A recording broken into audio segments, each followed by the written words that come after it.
Yes, Prof. Good afternoon. Good afternoon. And yes, no, we understand it's okay.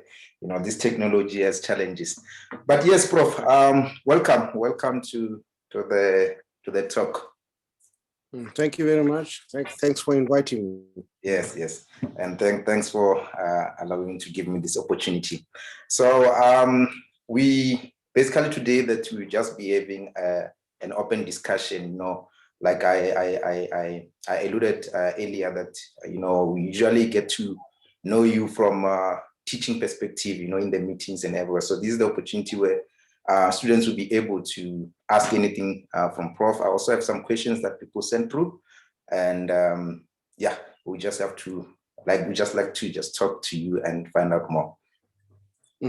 So without any waste of time, I would like to welcome Prof and also give a background that today we are having Professor Sefako Makgatho. He's currently the HOD of surgery department in Sefako Makgatho, and he did his fellowship in College of Medicine in 1992. That's when he passed his FCSA.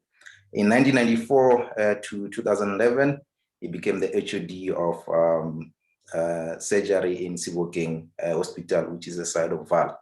So he trained a lot of registrars that side from vets.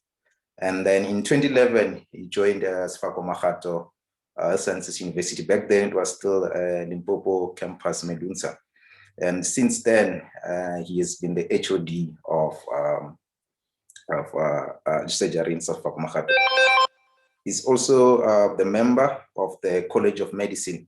I just do not have the right, I think he's the president of College of Medicine, but he will correct me. But yes, so today we are honored by his presence. So Prof, is there anything that I missed on this introduction? No, Harombi, thank you very much for that kind introduction. I think you are correct that I trained as a surgeon at the then Medical University of South Africa. I did my fellowship. I think those days, it was very difficult for Black people to pass the fellowship of the College of Surgeons, and particularly if you came from a university that was considered a lower university. There were the so-called Ivy League universities, Cape Town, Wits, Stellenbosch, etc. So it was always very difficult, for people to pass this FCS exam. As one of those, I remember very vividly, I wrote my exams in Cape Town, and I was the only African, that passed the exam. I go and pass with flying colors in Cape Town. And people couldn't understand how, this African can all of a sudden come, and pass. There were some white registrars that failed the exam. I went, and for the first time I passed the exam. It was unprecedented. I remember my head of department then was very, very pleased, with my performance. So you're absolutely correct, yeah. Just maybe to indicate to you that, I am currently the president of the College of Surgeons. Now, this is my second term as the president of the College of Surgeons. Again, there hasn't been a Black person elected as the president of the College of Surgeons. So I am currently the president of the College of Surgeons. I'm now standing for the vice president of the CMSA, and the elections will hopefully, if all goes well, maybe I will be elected as a vice president of the College of SMA and then CMSA. And then hopefully I can stand for the overall president of the 28 constituent colleges of the CMSA. I can be the overall president. I hope so. But I think it's just one of those things. But yeah, I think you are absolutely correct. Yeah, that's basically it. I was at Sebokeng for a very long time because when I passed my exam, I had agreed and arranged to go and work in University of California under Tom DeMeester. Professor Tom DeMeester is a cardiothoracic surgeon in the University of California. And then my then had to come and build upper GI, arrange that I go and work with Professor Tom DeMeester. There were some Black American academics that I made, possible for me to go that side. They arranged finances, my accommodations for my family, everybody to go that side. Unfortunately, my mom fell ill, breast cancer, and then I had to, put on hold, those plans. It was a very huge disappointment for me. So I had to give up that opportunity of spending 2 years in University of California. So that's how I ended up at Sebokeng. Basically, it was really to be close because that's where I come from. I am born and bred in Sebokeng. That's where I attended my schooling, my high school, and all my family is still that side. So the reason why I went was really to be close to mom, to be able to support her, in moment of need. That's how I became the head of surgery at Sebokeng Hospital, and then we then became part of the training center at Wits. I've always been an academic at heart, to teach students, to teach registrars. I've always enjoyed that, to teach. And so the head of surgery, Professor Martin Vella, arranged that we become part of Wits. So I became part of Wits, and then registrars rotated. Sebokeng, I teach Wits registrars. I took part on the academic meetings at Wits. And I was then, because of the kind of work I was doing, I was promoted to be an adjunct professor at Wits. Now, that is something unprecedented. Wits has never promoted anybody outside of the academic spheres, to be professor, and also an African for that matter. So I was one of the first African to be promoted as professor of surgery at Wits. I'm an adjunct, adjunct professor at Wits. I was nominated on 2 occasions to be, for the Premier Teaching Award, the Philip Tobias, Teaching Award. So I didn't win it, but I was nominated again. But it's a huge acknowledgement of my involvement in teaching. So I think you are in effect correct. You haven't really left out anything. Thank you. Yes, thank you, Prof. So the other thing that I would like to find, Prof, is the part where you did your undergrad, and on that note, were you always the best student, or what type of student you were then? Yeah, thank you very much. I studied at SMU at Medunsa, and it used to be called Medical University of Southern Africa. This is where I did my pre-graduate. I have very fond memories, and I've always looked at various departments. For example, Department of Anatomy. Professor Thabiso Lebona, I was a very young man at that time. When I was a student that time, I remember he had just joined. He was from the University of KZN, and it's really been a very interesting, journey for me. I would say that I think I was one of the top students. I think throughout my career, I've always been one of the top students throughout my career, and I've always worked hard. I guess maybe just that self-belief in me. Yes. And to work hard. I've always worked hard. I've done well, anatomy, physiology. I remember the first test in physiology. We used to have people like Professor Brown. Professor Brown was a physiologist. He actually was in veterinary medicine, came from the University of Pretoria. I remember the first test I got 100% in physiology. And Professor Brown was surprised. There's a student who got 100%. I didn't know that. I knew I had done reasonably well. I didn't know that I had got 100% in physiology, first test, and I got 100%. And Professor Brown said, "This is a student who got 100%." And so they were in the physiology lab. I remember they were giving out the scripts. The students would come. They make your name and come. And then Professor Deploy, he's now retired now. He said to me, "You must give me some more marks. How can you get so many marks?" So what marks did I get? So I looked at it, and indeed I was surprised as well. And I got 100% in physiology. And we had statistics. I remember statistics. People had difficulties in mathematical statistics. I got more than 97% in the test. So I think, in a nutshell, I've always done well.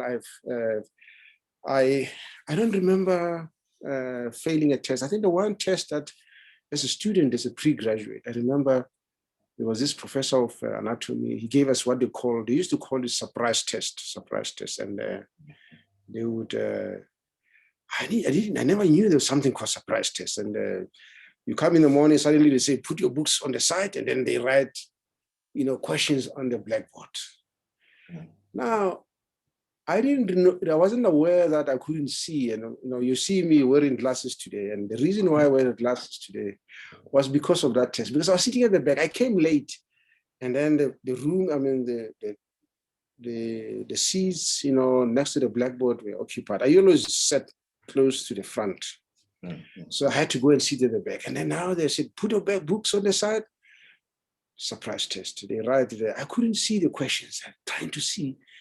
Needless to say that I did very poorly in that test. Probably maybe if I knew it, I would have probably done badly. I don't know. But I did worse. That's a test I failed. I remember I failed that test. I couldn't see the questions. I couldn't see. I realized, but I can't see very well. That same very afternoon, I went to the optometrist to go and have my eyes tested. That's how I started wearing glasses. Oh, I see. Then I realized I actually cannot see, and I couldn't see very well. So, but I wasn't aware because I always sat at the front. I could see. But overall, I have always done well. And upon my clinicals, when I did my clinicals, I remember when I was a final year MBCHB6 students, the Department of Medicine actually wanted me to come and do medicine because I did well in medicine. I always like to read a lot. I always like to read. There's this Harrison's, textbooks of medicine, this thick text, The Body for Myself, Harrison's. I was reading it, when they would quiz the registrars, I would, and then they say, is anybody who knows it? And then I would answer them. And then I remember the professor of medicine, Professor Joshi, who used to say, you'd ask the registrar, the senior registrars are going to write exams. And then they ask me and as well, So I've always felt stimulated to read. When I went to pediatrics, I read Nelson's textbooks of pediatrics. Surgery, I read this thick book of surgery. And when I finished my undergraduate, I had offers, I remember medicine, the head of medicine wanted me to come and be a registrar in medicine. And the head of surgery wanted me to come and do surgery, ops and gynae also. They wanted to me to come and do ops and gynae. But I chose surgery. The reason I chose surgery because I thought it was more very interesting surgery. I love the arguments of surgery, the discussions, the discourse and debates of surgery. I like that. And also the fact that, with surgery, there's so much you can do for patients. So that's how I ended up in surgery. Oh, okay. No, thank you, Prof. Yeah, already we can see, the journey. It didn't just come from now. Unfortunately, we're not there, but now we know that how Prof was, and it's just a building. It's a ladder that is going up. So, Prof, I was conversing with one of the regis, in terms of going into specialty just after ComServe, or waiting a little bit, 2 years or so doing cutting in level 2 hospital. So I just wanted to know, with you, did you go straight into registrarship after your ComServe, or you had to do some MO work, then you came inside into registrar?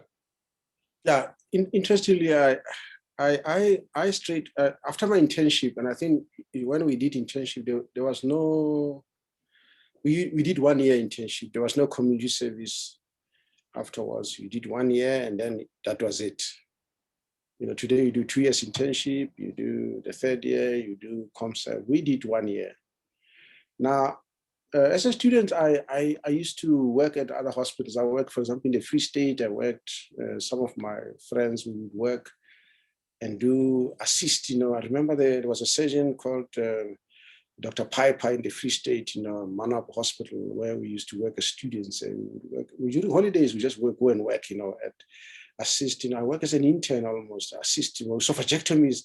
As a 4th year student, I was assisting esophagectomies. He showed us how to do hydrocoelectomy as students, how to do IC drains. We could do a lot of things. would sit in casualty and suturing wounds, and what, so that can, but I think the short answer to your question is that after internship, I went straight into surgery. And I think sometimes we think, it's probably better to get experience, but often it is experience that is misplaced, because often you learn things that are not correct. You get taught by medical officers, they teach you incorrect things. So it's always better to, I think, after ComServe, to go straight into, so that you learn good foundational surgery, correct foundation, and not things that are not up to scratch. But of course it depends. Sometimes you're lucky, you get in an environment where you really get taught well. So that way I would say at least you get a good experience, you get taught correct things. But it's often not the case. You find people are in an environment where the surgery, but they're taught by other medical officers. Often incorrect things are not transmitted, taught, through, and people learn wrong things. And I've seen here with registrars that have the so-called experienced registrars. Then you realize that, but what are you doing here? What is this thing that you're doing? Why is this? Why are you doing this? No, this is what I've been told. Oh, no, that's not correct. You're not supposed to do things this way. So we get that thing. So if you ask me, should one go and learn surgery? I think no. I think the ComServe, if you're lucky or you're fortunate, maybe work in an academic environment in surgery, do a little bit of cutting under supervision, and then go straight to be taught. I think it's better to be taught under supervision, correct things, than go and spend years, 5 years, 10 years. We see those. I've been a medical officer for 10 years in surgery. Then you realize that he's learned things that are incorrect here. Oh, thank you, Prof. And still on that, I'd just like to get to understand, how does one get to the Department of Surgery, SMU? Now everyone wants to be there, and now how does one get to be a fellow in Department of Surgery specifically? We just want to address that one, because yes, maybe you can also share in terms of other departments, but now one maybe is listening here, wants to come join you there. What should they have, and how does it come about? Yeah, I think we've really worked very hard in the Department of Surgery, and one of the things that we've tried to address really is to have individuals that are competent. I've always benchmarked with the best in the world, the Harvard of this world, the Oxfords of this world, the Massachusetts of this world. And I think you need to benchmark with the best, and within South Africa, yes, we look at our national, colleagues and competitors. It's good to look at them, but I think you need to look at the best of the best, the best of the best, so that you benchmark against those. And that's what we have tried to do.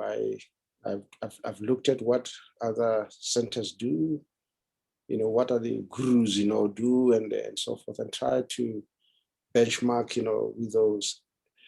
I think surgery, at this point, it really requires, first knowledge, sound theoretical knowledge, but that's not it.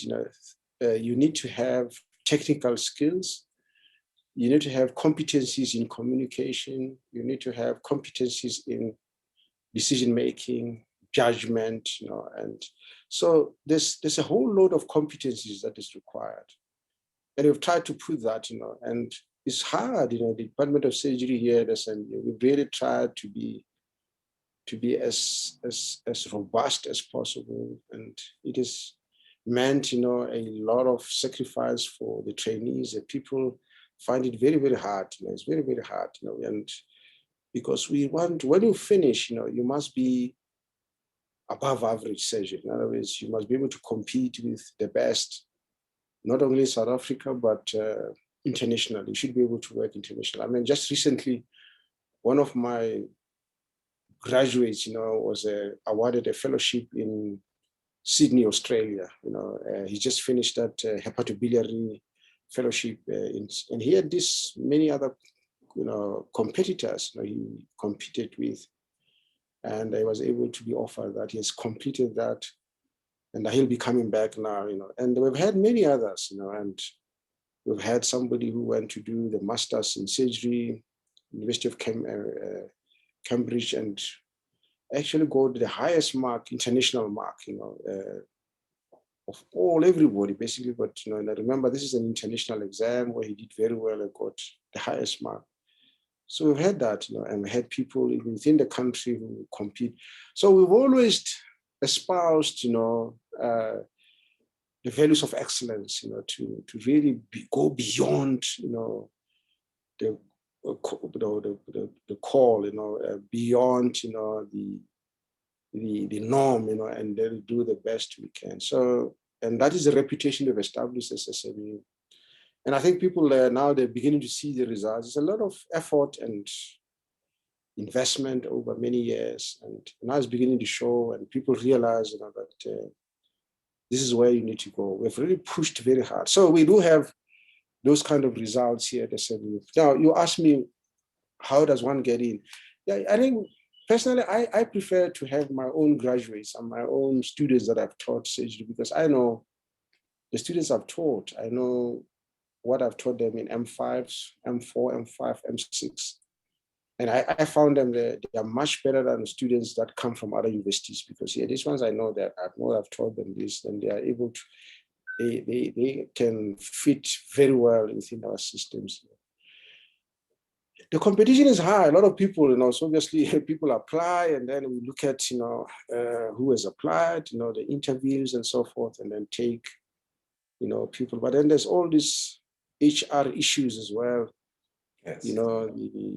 The imperatives, the gender equity issues and other things, so you have to look at all those. But certainly, I think if you come from SMU, you stand a very good chance of being one of the rich, because you can only take so many, we have a limited number of posts. We can only take so many registrars, yeah. Oh, okay. Thank you, Prof. Still on that, there was a question I think is very interesting to say, does your undergrad grades marks matter when it comes to applying for a reg post? Yeah, it's obviously I mean, if somebody got cum laude in surgery, we will look at that person, definitely. Yeah, look at that person, but not really. I think at the end of the day, it is about a candidate who has got high work ethic, who's prepared to work hard. Because now it's not always true that somebody who has high grades in surgery will always do better as a registrar. Of course, it's more often that the guy who get a cum laude is probably going to do very well. Yeah. But at the end of the day, it's not just academics. Remember, it's also work ethics, resilience, able to do long hours, and so forth. Yeah, we look at that. I think the short answer is that, yeah, we do look at what marks you got, as an undergraduate. But I think at the end of the day, it is about your how you conduct yourself for the interviews. Internship is very important. If you've done internship with us here, especially, for example, there's a registrar we took from internship. It was so good as an intern. When he applied for registrars, we moved mountains. This intern, we must take this intern because it was so good. It was always there and so forth. Yeah, the grades do play a role, but it's not the ultimate criteria we look at. We look at other things as well. Yes. Okay, thank you, Prof. I think those who are looking forward to come back, they've got the message, so they can come do their intern year and be definitely active. So, Prof, in terms of this, because there's also a question that I got here to say, what inspired you to study medicine and furthering into specialty? Let me just stop it there, then I can ask. Yeah, I think one of the things that inspired me to do medicine, I think my dad had neoplasm of the esophagus, C esophagus, and then died as a result of that. I've always felt very bad that he died, and I couldn't do much for him. And I've always thought maybe something that I need to look at. I've always wanted, to be in that position where I can be able to do something for people, for patients. I love medicine because I believe in helping people and working with people. I'm a people's person, so that's the thing that really inspired me to do medicine. I remember when I was still in high school, I wanted to be this finance guru person, to do stock market and work with stock market. Yes, yes.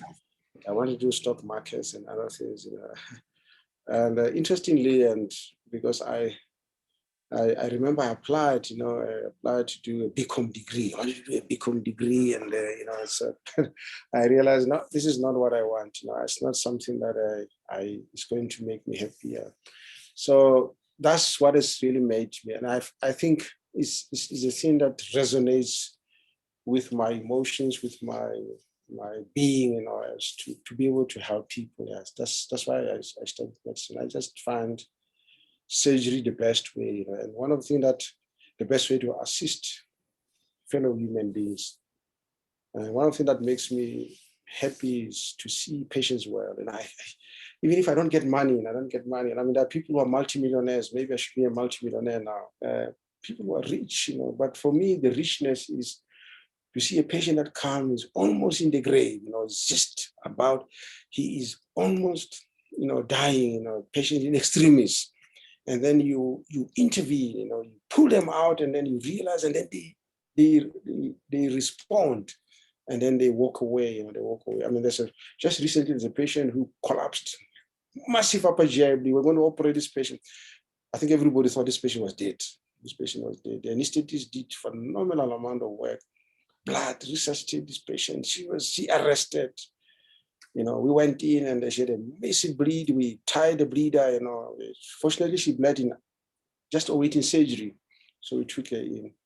The long and short of it, she recovered. She went home, and that's for us. Is one of those things that you can't put a price to it. You feel so great, and you want to help more.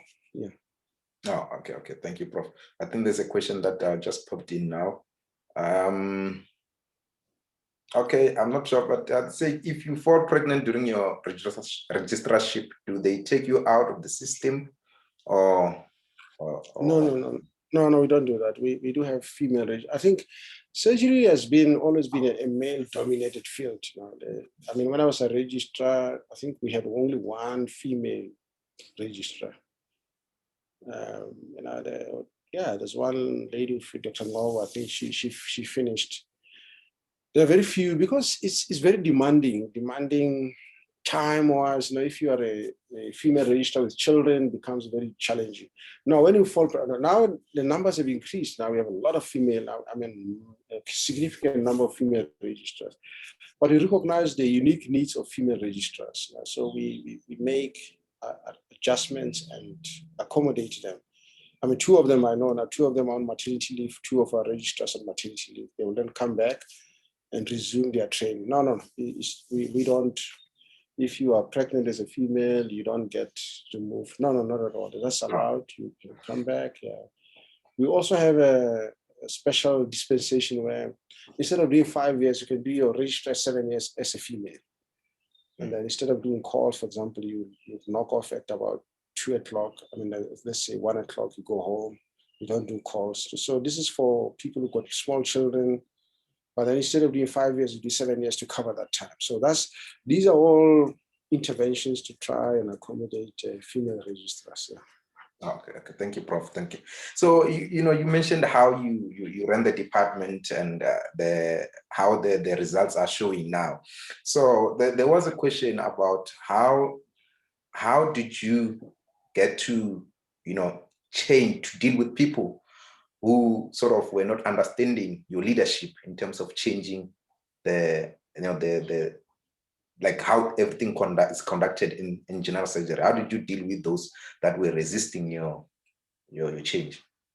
Yeah, I think you're absolutely correct. That's a very challenging question. It's a great question, Colombia. You're right. When I arrived, first of all, I became the head of department, and obviously you arrive in an environment where people are used to doing things a certain way. I remember when I went to theater, you find the sisters there, and then I wanted to show the registrars how to do a laparoscopic appendectomy, and I had this resistance from the sisters, everybody.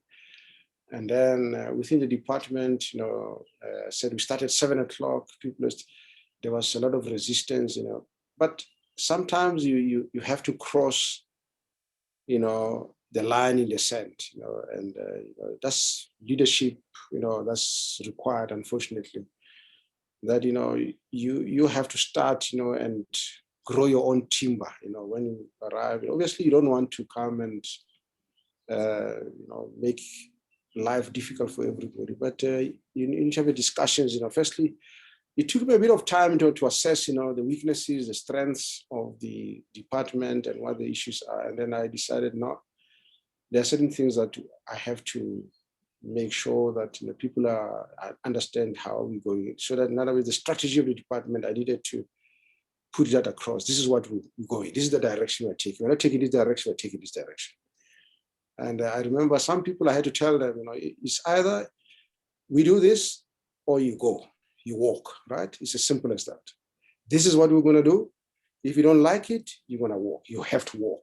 I remember one consultant was telling me, no, I have to go and pick up my keys. I can't come in the morning. I said, you choose. You choose between the department, and then you choose to go and drop your keys. It was all strategy, trying to, as I said, you are here. We started at 7 o'clock. This is sacrosanct. We started 7. We're going to do this at 7 o'clock. But if you have issues, unfortunately, you have to make alternate arrangements. Somebody must pick up your keys. I also have kids. I also have other responsibilities. So you can't then say, yeah. So we started doing that. And then registrars, some consultants left the system. Some registrars, ran away and then they couldn't cope. They disappeared. And we started building the department from scratch. Yeah. It took a long time. Obviously, those that we interviewed, we made it clear, this is how we're gonna work. Are you comfortable with us working this way? Yeah, they're comfortable. But I think, the key in leadership is consistency. Mm-hmm. I think you lead by example. You see, if you tell people to do certain things and then you do something different, that's the problem. So a lot of things I didn't have to do a lot. I just led by example. For example, in theater, I told the sisters there, I said, no, here. You see, sister, I'm here. We're going to do things differently. I just want you to understand. So, and then we had problems, the senior sisters, no, I'm not going to do this. No, I'm not going to do this. I said, all right, okay, that's fine. If you don't want to do this, it's okay. I said to the matron, I think what I want to do, I want you to give me the sisters that are inexperienced from college, those that are from college. Because, when people are in the environment, they think, I'm the senior sister, I'm the senior person. Everything, me, I'm senior, nobody can tell me everything. I said, that's fine. And those ones, let's leave those ones that are senior. Let's leave them. They've been working 25 years, 30 years in the system. You're not going to change them. But give me, sister, matron, give me the new ones, the ones that are from college in surgery. I want to work with those ones. I'll teach them. Don't worry. No, don't worry. They don't have to know how to scrap. No, as long as they're human beings, they have eyes. I will show them. I will teach them. It's not difficult. This thing is not difficult. So that's why we started. We started with new sisters completely. Now you see, they haven't learned, these old tricks and, basically, so we taught them, laparoscope, we taught them how to do things, how to scrap. I would scrap, for example, to clean the instruments, and they were always surprised. I said, after the operation, I put on gloves, and then I clean the instrument myself with them. I said, oh, but you're a professor, you're cleaning. I said, what's wrong? I have got hands. I'm going to clean with them. Don't worry, I'm going to help you. We clean them, wash the instruments together. And then when there's a case, I show the registrars, you see, this is what you do. You scrap with the sisters, you scrap with them, help them. All right. In other words, they must feel that you are part of the team. You mustn't fold your arms and say she must do everything. Just, sister, what do you want me to do? Okay, you do this, I do this, okay? And quickly we're able to win the sisters over because now they realize, even when I have a case, I don't know. I said, don't worry, even if you don't know the instruments, the names, don't worry, we'll show you. They felt very comfortable. Now, what happened then was that now we're suddenly doing these big laparoscopic cases, with these new trainees, that are coming. And then these other ones, they were there floating around, and a lot of these sisters, suddenly they realize, there's a lot to learn here because now if you're going to go and work in private, you must know laparoscopic surgery, When you go and do moonlight and do part-time work, Now suddenly they were asking matron, they want to come and work in surgery, to come and learn these things. So we suddenly find them coming through now, And even today, the person who's now the sister in charge is one of the new sisters. Fantastic, absolutely fantastic, super, and I can tell you now, this sister can take her to Harvard, she can take her to Oxford. She's phenomenal. Even the ones that are working, they're phenomenal. But they came, they learned all these things. So we're able to win people over. Because I remember when I come into SMU, I was at Wits, and then one of my colleagues there, Martin, Professor Smith, was saying, but I don't think you're going to win there. That's a big hospital. You're able to do laparoscopy 2 o'clock in the morning in your small hospital. I don't think you'll succeed at Joshua Makgatho. That's a big hospital. The long story now, the short story, today I can tell you now, 3 o'clock in the morning, my registrars will do a laparoscopy. There's no discussion, the sisters, no problem. Mm-hmm. So I think it's about, winning people over, showing them, and not having this authoritative approach, but it's an inclusive approach that says, we can do this together. We can do this together. No, don't worry, we'll do it together. Don't worry, if you don't know, don't worry. We don't shout at the sisters. No. The sister doesn't know, no problem, don't worry, we'll show you. Don't worry, we'll show you. So we managed to do that, and even today in Barra, go to Barra, the sisters will laugh you off. Want to do laparoscopy? No, not gonna do it here, no. Go to Joburg Jan, no ways, you're not gonna do it. Laparoscopy, 2 o'clock in the morning, 3, no. We are able to do it here and there because we had this all-inclusive approach, all-embracing approach, the respect, to the sisters, and say, this is together. And I can tell my registrars, they don't fold their hands or something. No, help the system, help the system. Okay, sister, we clean the patient. I put the instruments together. It's a team approach, yeah. Okay, thank you, Prof. I know that you have a meeting, is it 6 or is it past 6? Yeah. You let me know that. And then there's a question that we just wanted to pass by. I think we should have edited that. It's about the age, does it play a role in getting in? Maybe you can just answer that, then we can go to the important ones that I think you must address. No. Yeah, obviously, we look at, we would like to train, we don't want to train somebody who's 65 years old, just a surgeon who's already retired. There are a couple of people who have been dealt, unfairly through systems, and I've taken them on, one of the surgeons we trained, was over 60 years old, and the system just let him down. And when I came, I said to him, because I remember I was registered with him, and they just told him, this guy's useless, and he's not going to pass. And what I said to him, no, we're going to sit down and work with you. I'm going to sit with you. I don't believe that you don't write it. I think people, if you guide people, because if you do medicine, you do MBCHB, you have sufficient IQ. Your IQ is above average. Somebody who studies medicine, it's not average, it's above average. So in general, the mean IQ levels of medical graduates certainly higher than us graduates. So those individuals have above average IQ. So I don't believe that somebody can suddenly not pass a fellowship exam. It just can't be. So this exam is about directing people. It's about guiding people, guiding them in the correct way, making them have self-belief. Once we have somebody, we make people have self-belief. People can walk on water, they can walk on air. Self-belief. They do something unbelievable because you espouse that and you encourage them, you give them that self-belief that you are just as good as anybody else. You are just as good as Albert Einstein. You're just as good as anybody else. And people will do something phenomenal, things that you never believe they would do.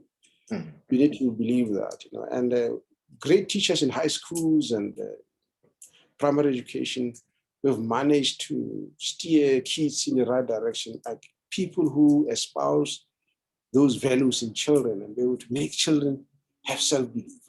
And it's unbelievable because when the kids, the teacher believes in you. The teacher believes in, he will do anything. He will read like hell, won't sleep because the teacher believes that I can do very well. And I can tell you, those kids will do phenomenally well. So I have always believed in that. So age-wise, I try to steer away from people who are very old, obviously. And because also I think it's important for the country's future to train young surgeons. So that these are the people who take over when some of us have retired, they will take over the mantle and become heads of departments. They become surgeons in the future. So, no, we really don't really look at it unless you are very old. Yeah, very old. Obviously, very old. If you're 65, we may think twice that to take you into the program. Yeah. Yes, Prof. Yeah, on that, about you retiring, someone is asking because definitely if you really want to be under your wings, in a few years. So they're asking, till when can we expect Prof to be at SMU? It's an interesting question. Thank you very much for that. Yeah. Well, I'm also, I like it at SMU. I'm just maybe disappointed here and there, but I think SMU is giving me opportunity to basically do what I wanted to do. And it's a great university. I mean, the support I get from SMU is absolutely phenomenal. If you look at how the university supported me from acquisition of equipment and so forth, I can safely tell you that the laparoscopic equipment that we have at SMU, there's no teaching hospital, none that have even close to what we have at SMU. You can look at it as a university that maybe doesn't have high-rise building like Charlotte McCracken, like Steve Biko, nice shining floors, But when you talk about equipment, particularly laparoscopic equipment. If you look at, for example, the endovascular lab, that's 25 billion. This is, even in private, they don't have that. If you look at the endoscopy unit, that endoscopy unit is about 35 million. We have things that private sector doesn't have. If you look at, the types of scanners we have, the MRI, the PET-CT scanner, the latest PET-CT scanner, which is about also 26, 28 million rand. So we have a lot of equipment here at SMU. So SMU has really, now we have the 4K, this ultra high definition laparoscopic camera. That is 4 million. We have it. Now tell me one university or hospital in this country that has that. Man, I can tell you now, Cape Town doesn't have it. Wits doesn't have it. Stellenbosch doesn't have it. This is ultra high definition. So these are the kind of things that we have. So I wouldn't want to leave SMU, for any other reason, because I believe that one has, a lot of support. So I'm still around here. I'm still around. Maybe they will chase me away one day, when I'm old now. You're too old now. Go home, and then I'll go home and look after the grandchildren. I'll leave. Yeah, but I'm still around. I'm still around, and I believe that there's still a lot that one can do at the same. Oh, thank you, Prof. No, we also want to come back, to make sure that we learn under you. The fellow here has a question. I think it's interesting, to say, what is your vision for general surgery in Africa and also in SMU? Yeah, I think, I believe that, I believe that, there's still a lot, that you can do at SMU surgically. Right now, one of the things that we wanted to establish was subspecialist units. We're able to do that. We now have a very powerful hepatobiliary unit. We have a very powerful upper GI unit. We have a very powerful colorectal unit, a very powerful vascular unit. We have a very strong endocrine unit. We still have to consolidate and strengthen our transplantation unit. And we are now in consultation and discussion with the University of Warsaw, Professor Paul Nikowski, who's a liver transplant surgeon. We will be having him here, if it wasn't for COVID, to establish liver transplantation. I'm collaborating with surgeons across Africa. I'm an examiner at the West African College of Surgeons. I've been there several times. I've been asked to train some of the fellows in West Africa. I've been an external examiner for 3 years at the COSEXA, which is the College of East, South, and Eastern Africa. Again, we're training people there. Right now, I have a fellow from the West African College of Surgeons. We're training in laparoscopy for 2 years, and then he'll go back, to his country and start laparoscopic training there for other people. So my vision is that, South Africa needs to play a leadership role, in global surgery, particularly when it relates to to Africa. We're endowed with resources, compared to many African states. So we should be able to help our fellow African, countries, to advance, and train them. So I think South Africa has done that quite remarkably over the years. I think just need to do it a little bit more to making sure that we play a leadership role on the continent and we establish, centers of excellence across the continent. I think global surgery, it's one that we really need to. I've seen few symposiums about it, and unfortunately now we cannot attend them due to COVID. And there's an interesting question again, Prof, to say, when are you writing a book about yourself?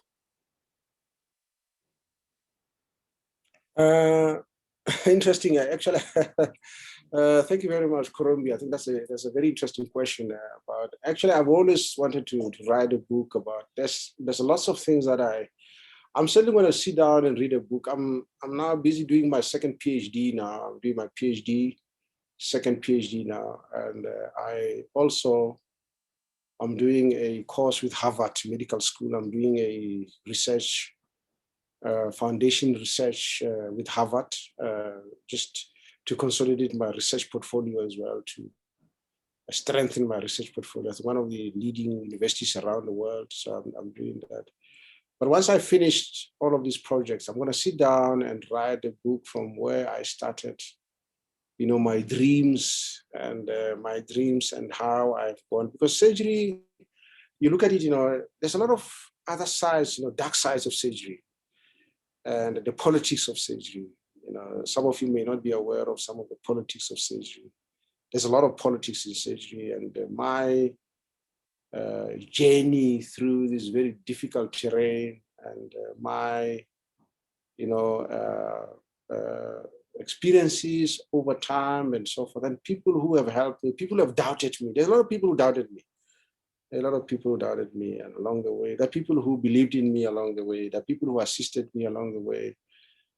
So I would like to acknowledge those people who assisted me along the way. I remember my high school teacher. That's why I was always saying that you must have not a high school, but a primary school teacher is the man who have always had believes in me. I remember when everybody was saying, no, he always said, I believe this young man is going to be something in life.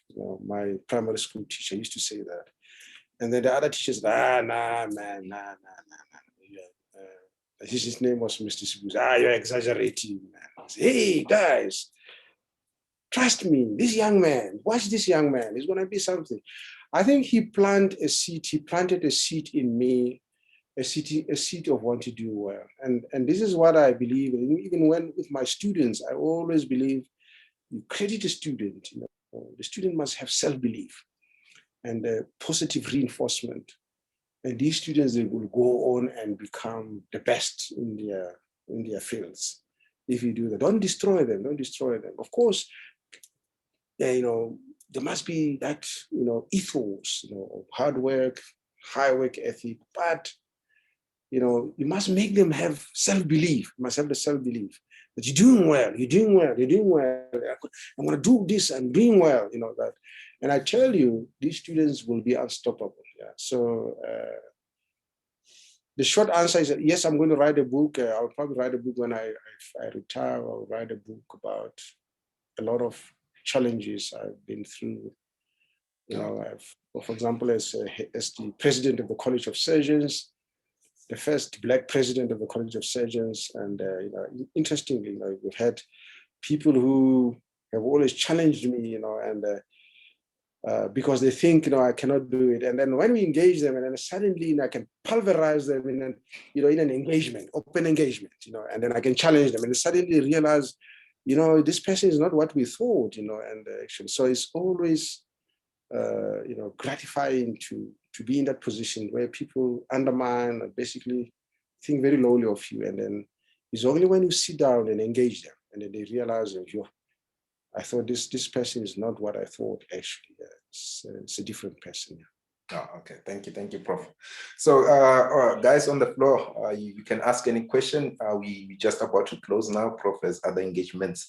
Prof, in terms of the undergrads, especially the clinical students, because the theory students, third year going down. Do you have any message for them? Then we can come to us that are leaving then. But for those young ones, do you have any message for them? Yeah. I think the university, this is a very good university, I think. I think, but what was really required, is discipline. Because I think when you do medicine is not like, any other course. It's really has got a lot, because it's different in that you're dealing with people's lives. Other course, if I'm an actuary, I deal with figures. If I'm a lawyer, I deal with cases. And this one is life and death. So you deal with life and death matters. I can lose a case in court, as an attorney or as an advocate, and nobody dies. But when you lose the life of a patient, you're not going to get that life of a patient back. So you have one chance and one chance only to turn things around. So it requires a lot of discipline because you don't have many chances. So for the students that are coming, I think medicine is very enjoyable. Firstly, you must understand it's enjoyable, it is interesting, but it requires a lot of dedication. It requires a lot of, honesty, and high work ethic. Because remember, because if somebody is sick now and then you realize he's got pus in the abdomen, I can decide, I'll see him tomorrow. I'm going home. It's too late, But the question is, if I go home, am I going to find him tomorrow? And the answer is, you may not find him tomorrow. When you go there, you'll find an empty bed. The sister tells, I died at night, doctor. This 3 o'clock in the morning, he died. This is the problem. That's the reality. So in other words, even when you say, hey, it's now 6 o'clock, I'm supposed to go home. This guy is sick, I can't go home. Because it gives me that window of opportunity to treat him. If I miss this window, I may not get him.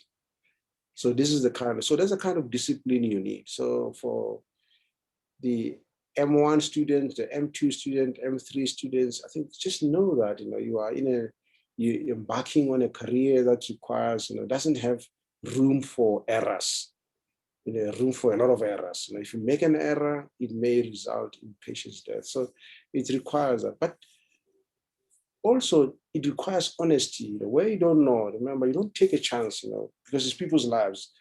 If you don't know the dose, be upfront with it. I don't know. I'm not sure here. Let me check it. Let me double check. Let me ask before I don't want to make a mistake. Let me ask first. So it is enjoyable, but it requires frankness. It requires,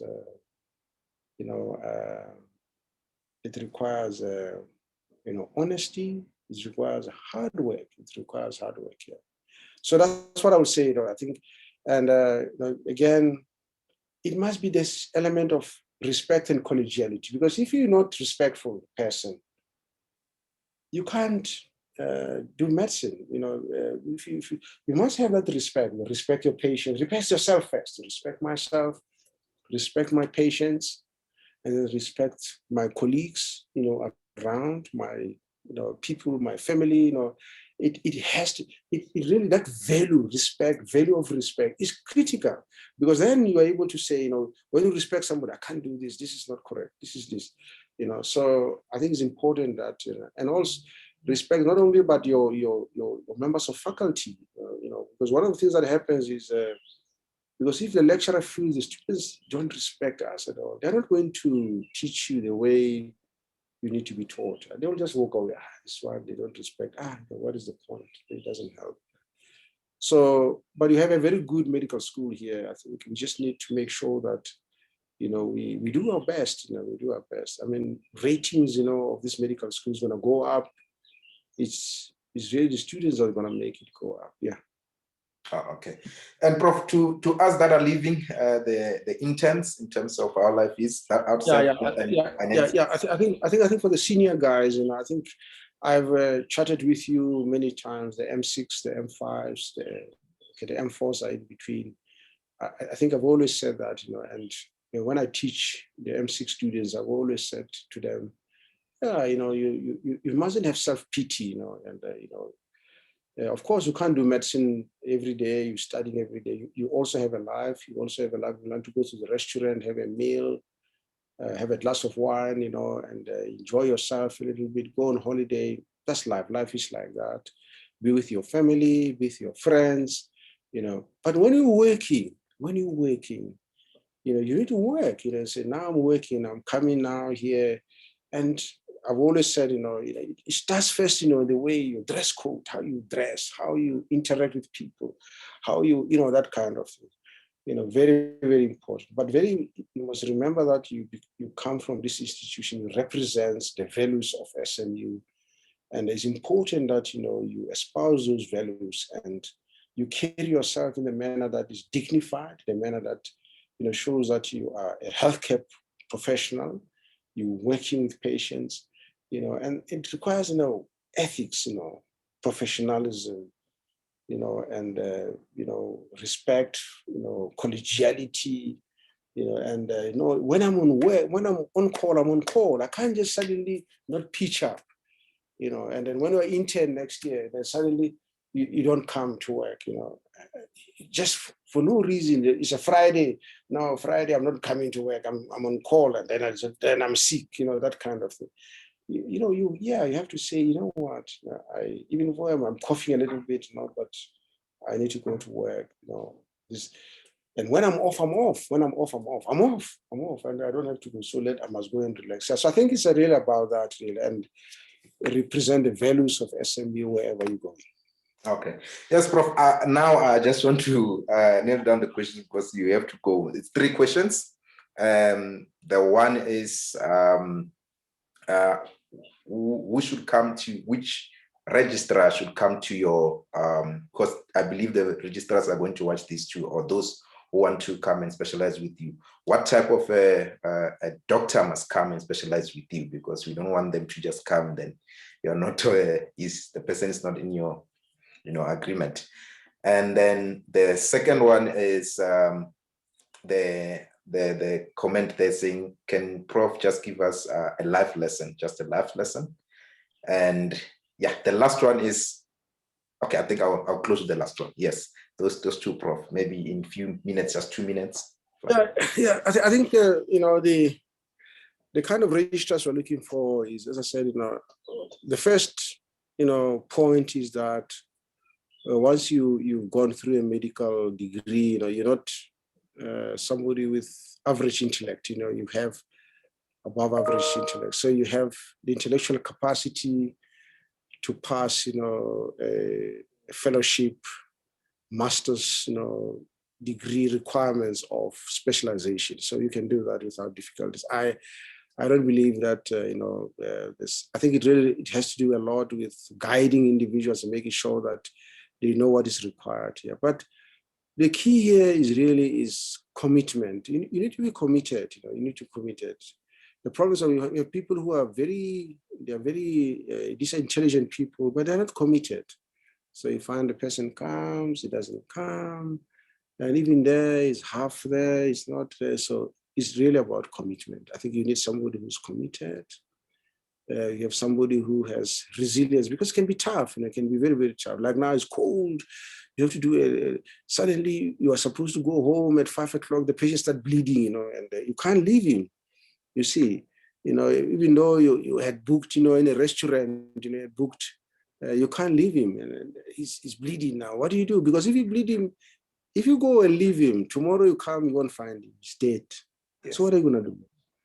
You say, yeah. So to sort of kind of thing, commitment, that of course it doesn't happen every day, but where it happens, you have to do to sort out the patient.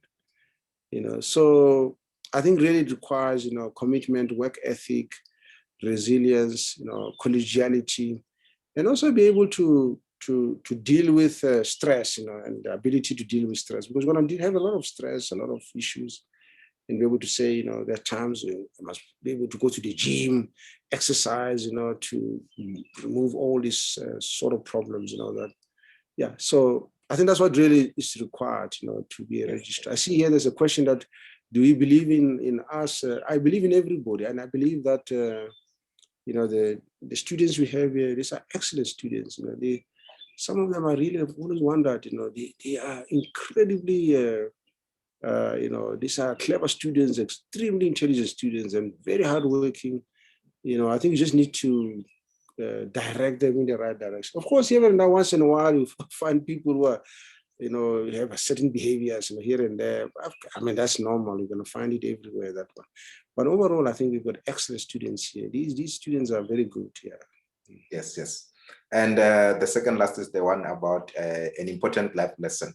I'm not sure if you've covered this. Just 1 minute, 2 minutes here. Yeah, I think you have to be humble. I think you have to be humble. You must recognize that, there are people who are better than you. There are people who have come before you. You may be good at something, but there will always be somebody who's better than you. That's right. I think humility is key. I think medicine, humility is absolutely key. And recognize that in medicine, you're going to make mistakes. Mistakes are going to be there. The only person who doesn't make mistakes in medicine is the one who doesn't treat patients. If you want to treat patients, you sit in the sun every day, you're not going to make mistakes. But as soon as you treat patients, you operate, you're going to have, complications, you're going to have mistakes. I think the key is to learn from your mistakes, and mistakes must not result in patients, mortalities. And, even when we've made a mistake, you say, always be open to advice, and to ask for advice doesn't mean you are hopeless, there's something wrong with you. And best people, ask for advice, they will go, and that's why we have this disciplinary teams, even, people who are experienced, they go and ask, because sometimes people have a different approach to things, and then they make you aware, oh, I wasn't aware of this thing. So be aware that, you don't know it all. You will make mistakes, but be kind to yourself as well. Be kind to yourself, and be kind to yourself. And then you as students, I've always said to students, must always remember where you come from, the people who have made sacrifices to where you are. Always remember those, your parents, your siblings, and your relatives, even people close to you. Some of our strangers who have really made tremendous contributions towards your success. Always be, but most importantly, humility. You be humble. Humility is not a sign of weakness. It doesn't mean you are, you're not intelligent, or it's just those things, and when you deal with people, and remember, and empathy, feel for the patient, remember when the patient says to you, I don't have money for taxi. A few times I've had to give patients money for taxi. They're not lying, they're not lying. They just don't have it. He didn't come for follow-up because he never taxi money. This is the reality of the kind of patients, we deal with. Even when we're angry, I'm angry now.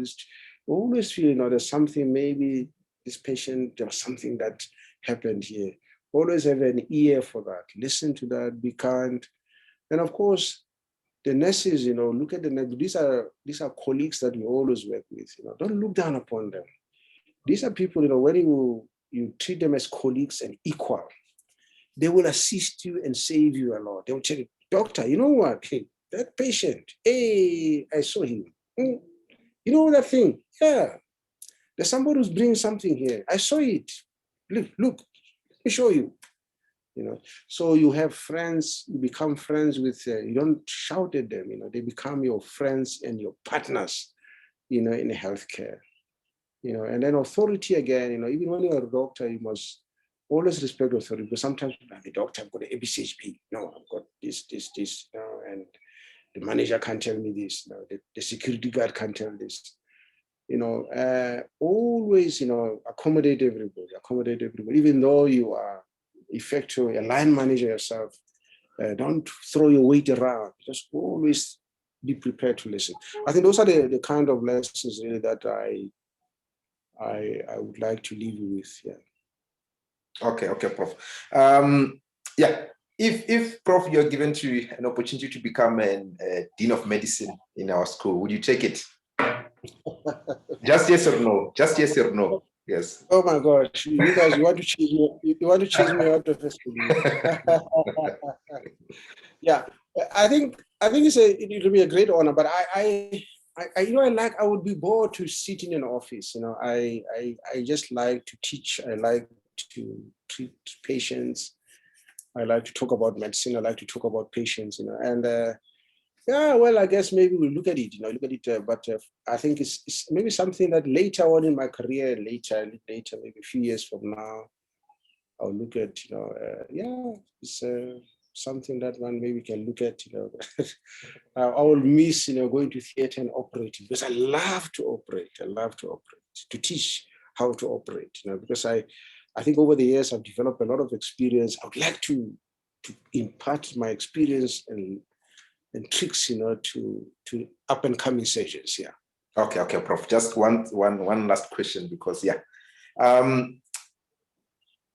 have been the videos that have been circulating about you teaching, and people have been interpreting them, otherwise, and I believe that if this video is going to be saved, other people understand, the context of those videos. So I just wanted to make it clear to everyone who's watching and those that are still going to watch, and also to reprimand from sharing such videos.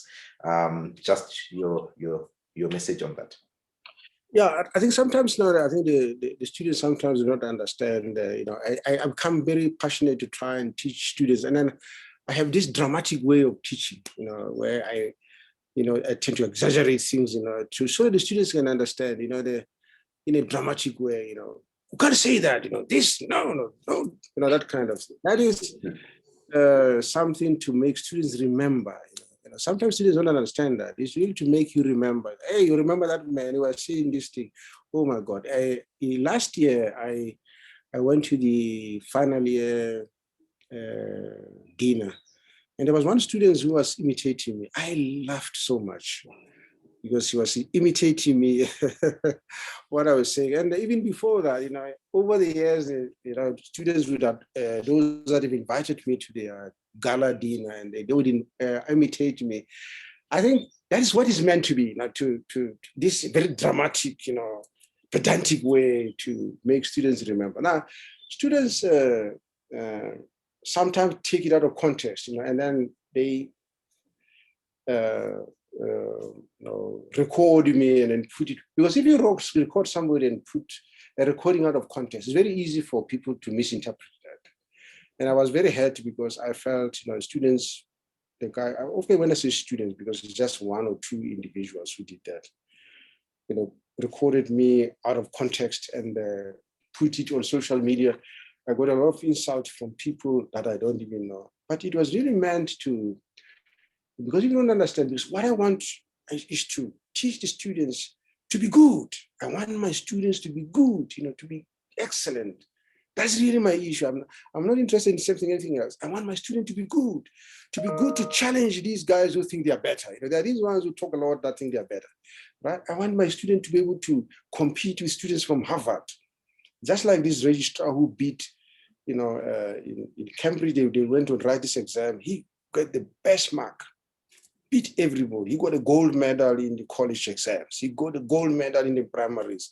We had another one with a gold medal as well. I mean, that kind of thing. That's to be competitive. To be competitive, we have this coach now. I see myself as a coach. I'm coaching these athletes. I'm coaching them to be the best. But now when the coach is trying to, then you record the coach who's trying to pump you up and to give you that vigor and vavavoom, you know, to be able to challenge the world, you know, and so I felt, you know, that was inappropriate, I think, yeah. Okay.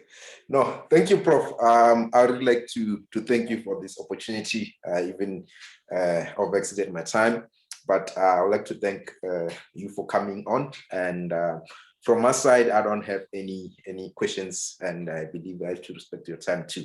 So just one sentence that we'd like to leave with us. I don't know if it's a scripture or anything, just one sentence, then we close the meeting. Yeah. I think just to say that, you know, in everything that we do, we must always acknowledge, you know, God the Almighty. And I mean, I see a lot of my colleagues who have lost their lives, you know, through COVID-19. And that the fact that we are all alive, you know, is through the grace of God. And we must always acknowledge God the Almighty in everything that we do. Thank you very much. Thank you, Prof. And we are closing the meeting. And bye to everyone. Thank you. Thank you.